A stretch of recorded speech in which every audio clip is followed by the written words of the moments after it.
V teh kvikih so zbrani nasveti, ki so jih objavili na Nacionalnem inštitutu za javno zdravje in jih morate upoštevati, če letos pišete maturo. Nekaj nasvetov pa sem dodal tudi jaz.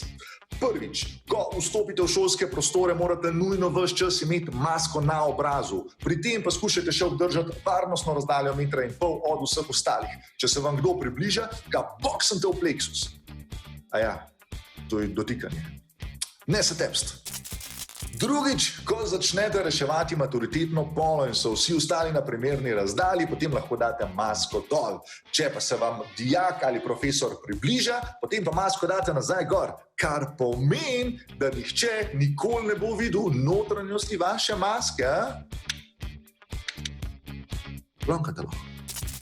Tretjič, ne plonkati. Tako kot vi so se tudi vaši profesori pripravljali na maturo. Oni so šli na seminar o novih plonkarskih metodah. Oni dobijo povišico vsakič, ko najdejo nekoga, da plonka. Tako da ne plonkati. Četrtič, šole so vam poslale navodila o tem, katere predmete imate lahko na maturi s sabo, kakšna so navodila, če greste vmes na stranišče in tako naprej. Če slučajno teh navodil niste dobili, potem kontaktirajte svojega razrednika.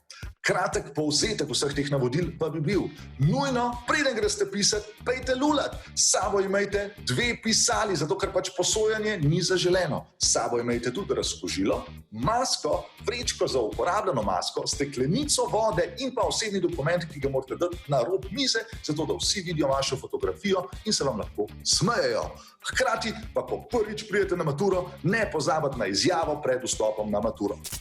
In še petič, ostanite mirni. Znate, dobro ste se pripravili. Če ne znate prvega vprašanja, pejte na drugega. Če ne znate drugega, pejte na tretjega. Če pa ne znate tretjega, pa se pa vprašajte. Jaz mogoče sanjam, ker možen je, da imate nočno moro. Preden sem šel jaz na maturo, sem ves čas sanjal, da sem brez hlač prišel na ustni zagovor.